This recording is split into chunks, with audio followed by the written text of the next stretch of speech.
Welcome to the Real News Network. I'm Jessel Noor in Baltimore. On Monday, President Obama did 6 separate televised interviews as he made his case for intervention in Syria.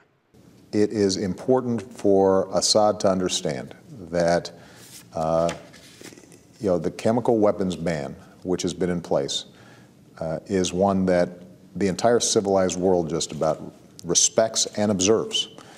It's something that protects our troops, even when we're in the toughest war theaters, from being threatened by these chemical weapons. It's something that protects women and children and civilians, because these weapons, by definition, are indiscriminate. However, some have questioned what the true motives of the United States are in intervening in Syria. Now joining us to discuss this is Nafeez Ahmed. He's a best-selling author and investigative journalist, executive director of the Institute for Policy Research and Development. His recent piece for The Guardian is Syria Intervention Plan, Fueled by Oil Interests, Not Chemical Weapons Concern. Thank you so much for joining us, Nafeez. Thank you. So Nafeez, explain why you argue that it's not humanitarian intervention, it's not Assad's alleged use of chemical weapons in Syria that's driving this push for intervention. Well, the reason I think that it's chemical weapons is unlikely to be, a kind of primary motive, or even the issue of humanitarianism, is because the policy of this policy of sidelining Syria or undermining Syria, or even a regime change in Syria, began over 7 years ago with the previous administration, and in fact, it may even go back longer. I mean, I think the first indication that we had came from Wesley Clark, who was, former NATO Supreme Allied Commander, who has said several years ago that shortly after the 9/11 terrorist attacks, a colleague of his told him about a memo talking about multiple wars in the Middle East after Iraq, including Iran, Libya, and Syria.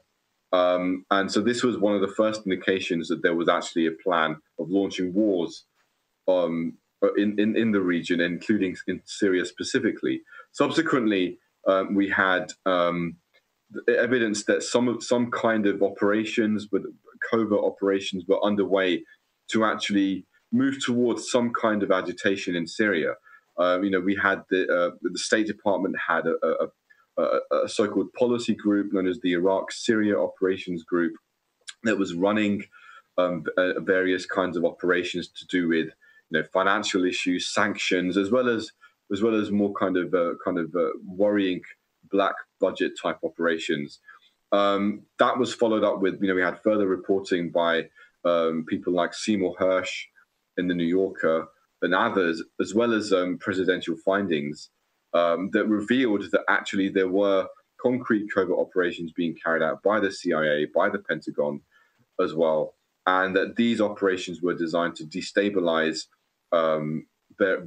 various powers linked to Iran, including Syria. And regime change was discussed as a component of these policies. So it's clear that the policy in the first place came about, was not influenced by chemical weapons attacks. And this policy of targeting Syria had already began many years ago, and has reached this point where the uprising that is taking place, and it's a very real uprising. It's the people are very Assad is a brutal dictator, but what's happening now is that is being exploited by Britain, the United States, in order to pursue interests that have already been there many years ago. And I think that these interests there's a number of interests, but these are linked into various plans for pipeline reserves. It's important to remember that Syria itself doesn't have very substantial oil and gas reserves domestically, but it could play a very big role as a potential transit route for shipping oil and gas, specifically gas, to various markets. And there is competition to control the role of Syria in this.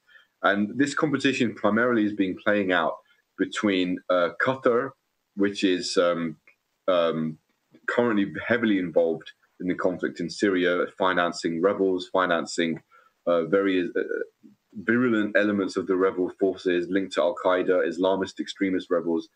Qatar is heavily involved. And what's very interesting is that in 2009, Qatar had a proposal on the table to basically have a pipeline that would run from Saudi Arabia. It would run from Qatar's own gas fields, in the north. It would run through Saudi Arabia. It would run through Syria. It would go to Turkey, and it would end up potentially supplying European markets gas. Now, Assad declined this pipeline project because he felt that it would endanger his relationship with Russia because the pipeline was designed to bypass Russia. He instead signed a deal a year later for an alternative pipeline with Iran. And this pipeline project would involve Iran teaming up with Iraq, another Shia state, that would supply gas being shipped through Syria. Russia would basically, the Russian port of Tartus in Syria would also play a role in transporting the gas. So that's how Russia was amenable to this. And eventually, this would also end up supplying gas to Lebanon, and potentially the pipeline could be extended to supply European markets as well. So essentially, we had this competition between these two pipelines, one of them backed by Iran, one of them backed by Qatar.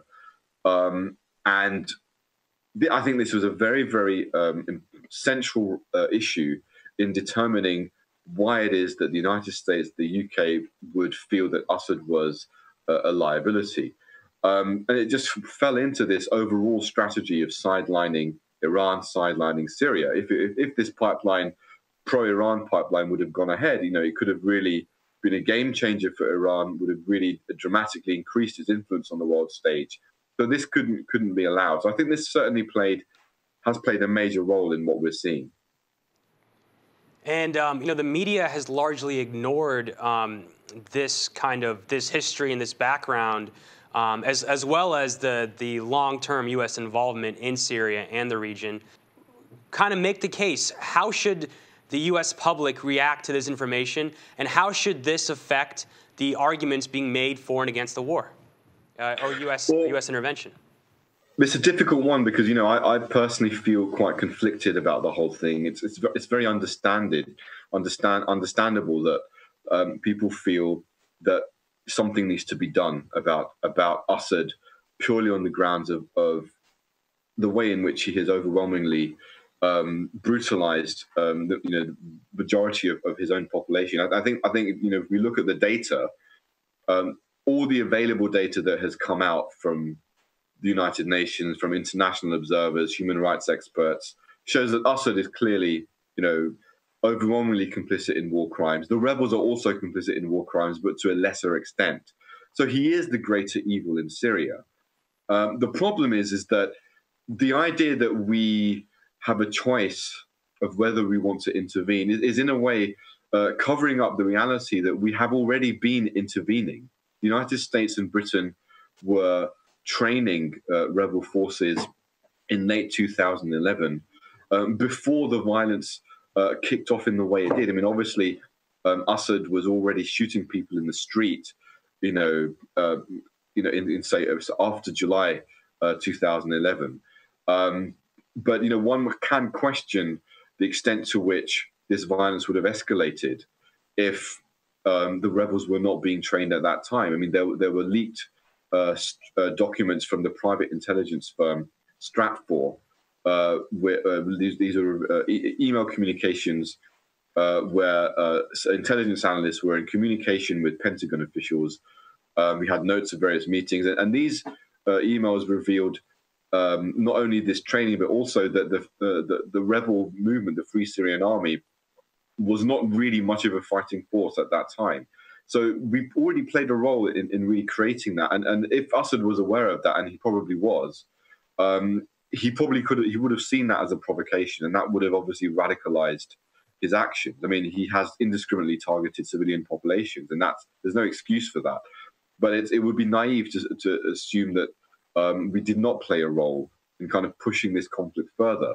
And we continue to do that. It's unfortunately, here we can see that the goal of the United States, the United Kingdom, isn't really alleviating the suffering of the Syrian people. Unfortunately, the goal is very much about these geopolitical interests, about making sure that we can secure the right kind of regime in the aftermath. And this is why, there has been this back and forth to and fro. I mean, there's a very interesting statement in some of those emails from Stratfor, which I mentioned, where we have a description of the Pentagon officials saying that basically the United States has a very high tolerance for killing in Syria, and that they'll only consider an intervention in the event of a very public massacre which enters the media.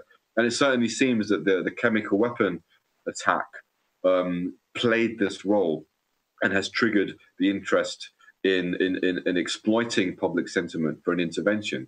So, I'm not going to basically say I'm pro-interventionist or anti-interventionist, but I think it's very important that people are aware of what are the real goals of intervention. It's very difficult to see a genuine humanitarian element here. And if that's the case, then an intervention is very likely to maybe even, it could well make things worse. Nafeez Ahmed, thank you so much for joining us. Thank you. Thank you for joining us on the Real News Network.